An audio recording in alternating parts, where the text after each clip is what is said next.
Do you want to ask him?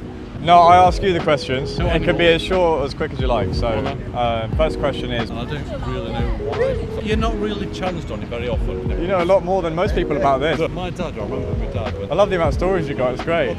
Yeah. Don't just go, you're free, and they go, what do you mean? That's interesting. It's not like you're consciously thinking about these things. It gets to the level of consciousness. Cheers. Thanks so much for your time. The way you're doing it, brilliant. Thank you so much. Cheers.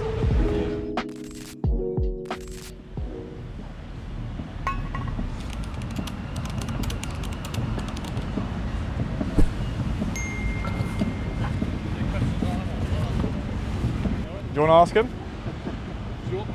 Are they questions? Are they for me to ask you questions? No, I ask you the questions, but it can be as short or as quick as you like. So, first question is, what do you think of animals? I think they're essential. Yeah? Yeah. Do you have any animals in your life that you relate to, have a relationship with, or? I've got a pet cat, but I'm not a big fan of it. Who is? Is it your daughter? Your daughter? Yeah. So she loves that cat then? Yeah. Okay, cool. But it's lasted far too long. Oh. But, we're not but I do like animals. Yeah. They don't give you much. Cats don't give you much. Well, not compared to a dog typically, I agree, yeah. But that's the general take, yeah. Next question is, what do you think of people that are cruel to animals? I think they need... locking up? Yeah. I've heard a lot worse, but I mean often it's... I'm being polite. Yeah, no, exactly. Words can't almost do it enough, right? Well, the kind of thing is kind of... Whenever you think of punishment, you have to think against what other punishments are you going to do. Yeah. So the minimum is locking up, as opposed to, how does it compare against rapists? Yeah, I know. Giving them some of it back. Yeah, I know what you mean. And then, like the last question, which is the more sort of challenging one, but it comes with no judgment, right? It's what about the animals that we send to slaughterhouse for the meat, dairy, and eggs industries? No. I eat meat, right? So I used to. So I can't be pure on it. No, but take that out of it. I've been to an abattoir. Okay. Once many years ago. Did you see the slaughter? Yeah. I was trying to convince myself to be sort of like kick myself into being vegetarian because I thought it'd be a cool thing to be. If you know what I mean. Oh wow! But how long ago was that? 40 years ago. 40 years ago. Okay. So it was a little abattoir. There was no thing, so I just went. You were 5? No, I'm joking. And I was kind of okay with it, if that makes sense. Okay. And I don't really know why, so I can't. Thanks for sharing that. It was quite interesting. But I don't know why. Must have been a bit heavy to witness, right? It is, but there's also a practicalness of it as well. And you also. So I've been places like say. Yeah. Nepal, where I've seen them slaughter animals. And no stunning at all, right? No stunning. Yeah. Just watch them bleed. Yeah, and that sort of stuff. Yeah. And I go, and because we put our stuff in cellophane, does it make it any better? No, it's all hidden from us, isn't it? Yeah. Right. And so, there is that degree of hypocrisy that most people are completely unaware of as well. But one thing that came to mind when you mentioned that sort of setting, right? You're surrounded by, I imagine, farmers and butchers.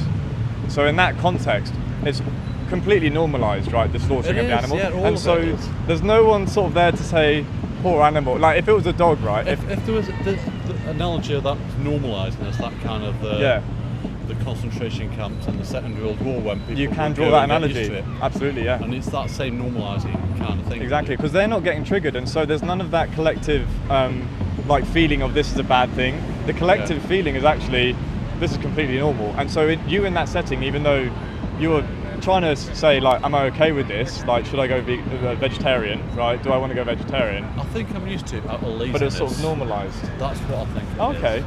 I think you're not really challenged deep down. On it you're not really challenged on it very often. No.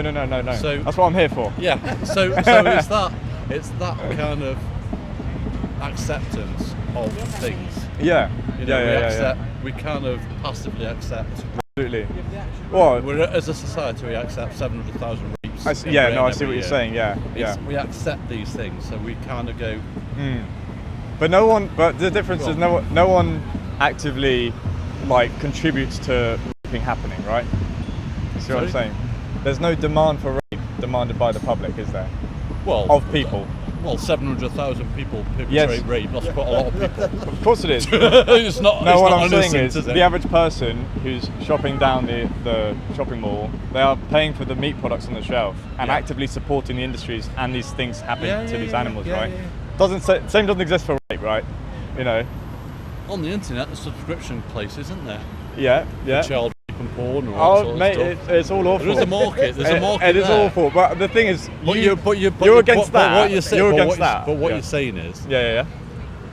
the normalising of it all is Yeah. the problem. Yeah. But Well, most I people don't are know against rape, but they're not against eating meat. You know, see That's that? the majority. Yeah. Yeah. As a Yeah. Socially acceptable. Absolutely. It's not. Yeah, you're right, and that's it's a also big difference. Yeah. and it's I think also you're right. No, we do agree. No, I'm sure. don't think- We weren't disagreeing. no, we're not disagreeing at all. I'm not kind of. No.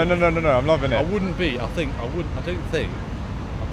think anybody who said to me like eating meat and the real consequences, I wouldn't go and defend it. It's my I see what you're saying. passive. It's a habit. It's the habit side Right. of it. Yeah. It's tradition. Because I can't. It's convenience as well. I've watched stuff even from a position of like, I don't know, say the beef industry worldwide, and you talk about global warming and Deforestation. and the contributions, and the fact that Yeah. I think there's sort of like the amount of food that's grown to feed Yeah, animals, so we can eat the animals. You know a lot more than most people about this, Yeah. because most people go, "Oh, veganism? Nah, we can't feed everyone on plants. Like, we need more land, right?" But they forget that we've got tons of- 80 billion animals on the planet to feed, Yeah, right? yeah. And a cow is like, I think, 4% efficient with the calories we feed it. So we give it 1,000 calories, we get 40 back. Yeah. That's how inefficient cows are. So whenever people talk about regenerative farming or sustainable meat, it's a nonsense, because it's inefficient to begin with. Yeah. Eat the plant straight away, and carbon footprint wise, there's no debate, right? There's even a study actually in Oxford with a guy called Joseph Poor, who went vegan at the end of the study actually, Yeah. where he found out with a meta-analysis of I think 40,000 farms globally that if we didn't have livestock and just ate plant-based, we could use 75% less land and still feed the population. With 75% less land now. It makes sense. It's quite something, yeah. There's a documentary called Cowspiracy, which actually came out before that study, which is 2018. But it's a really good account as to the huge impact that comes from farming livestock, which people don't really see, because you don't see the amount of water that's needed for that hamburger, right? Or to feed the cattle. Yeah, well, it's all. Like I say, I don't know how that kind of change of the normalisation can happen. Yeah. I mean, there's a chance with global warming, because it can ride the tails of that. We've got some governments are starting to push for these sorts of plant-based initiatives based on the data that's coming through. So I think Germany has got a new sort of recommended diet, which is far less meat, for instance, and the Nordic countries have got these sorts of plant-based initiatives, and universities as well. So we're starting to see this shift, but mostly it's actually from like the environmental climate change perspective. Yeah. But really, what I'm here to really discuss is like the impact on that individual animal that we're exploiting, right? Because even though we can say, oh, we need to reduce these numbers and eat less meat, right? We're saying reduce something which is like a violation of like their entire existence. So bringing it back to like an individual animal, right? Well, it's like the sort of stuff. I remember my ex-wife, my sister, used to work in a as part of her job, part of her training. She had to do 2 months in an abattoir. Wow. Okay. Right? Yeah. And every pig had pleurisy. Pleurisy. I don't know what that is actually. Well, pleurisy is a kind of lung. It's an inflammation between the lung and the lining, and it's really painful. It's because of the conditions they're in, right? It's damp. It's that concrete pen. Yeah. And they live in where they. They were in. Yeah. What's in the shit is the cold, is the damp of that pen. With you. And they all had pleurisy, because when they carved them up, wow, they're all pleurisy. And if you see humans with pleurisy, it's really painful. Do they still sell that meat? Do you know? Yeah, it just pulverised up to. She didn't give any term, but she wouldn't have offal. She wouldn't have burgers or sausages or all that. I see what you're saying. I don't know if she still does. Yeah, see. So that was 30 odd years ago. Wow. Do you know how they kill pigs now? Like there's been a new Amazon documentary about pigs. I don't know if you know. I don't know. 90% in the UK are put in gas chambers. So you mentioned gas chambers earlier, actually. We do actually gas pigs.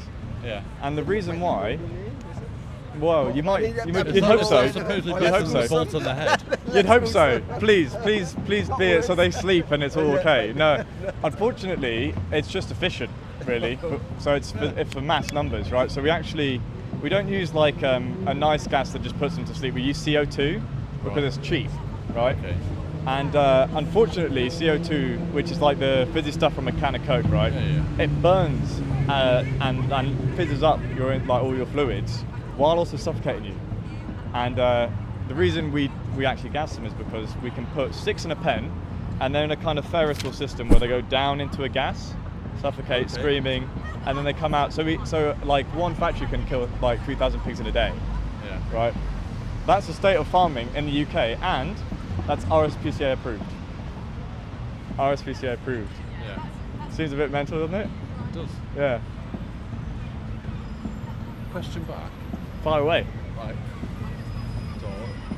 So, how do you see the education? It's got to be through education, hasn't it? I think so. Yeah. How to do that? Yeah. Because on top of that, we're fighting like the lobbying industries of the meat, dairy, and eggs, right? Who do what they can, even through the RSPCA, to propagandize. And when you go into Waitrose, you see a picture of the pigs, right, smiling on a field, or the cows, right? And that's what we imagine. That's what we grow up imagining, and we don't let ourselves think about it. So you're right. Education is a massive part of it. It's like when they start talking about free range. I don't know, you're talking about eggs earlier and you're going like free range. And you're like, my dad, I remember my dad when they were like... I love the amount of stories you got, it's great. My dad once had there was a farm near to where he lived, right? And he was going along and they decided they were going free range.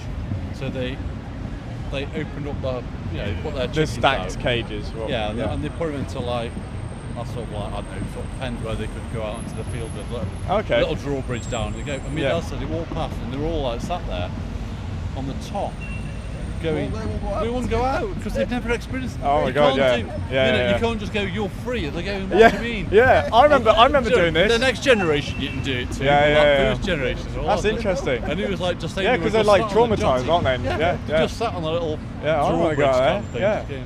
What's that grass out there? Fascinating. Yeah. Well, I mean, when you say free range, I think it's like 50% or maybe 60% of UK eggs are like free range. So there's a huge demand for free range because everyone's like, I don't want to buy non-free range eggs, right? What it means is we've got factory farm free range eggs. So we've got a big shed with 16,000 chickens with a space about that big, and that's free range. It's bollocks. It's a whole lot. But RSPCA approve it, and they actually make money off a cut of these products at farms they assure. Yeah. So like, there's so much conspiracy, and as you said, how do I see the problem? It's 100% through education. Helping people know that there's a choice in the products on the shelf. You can choose an option that doesn't buy from the eggs, meat, dairy industry at all, and you can be healthy as well.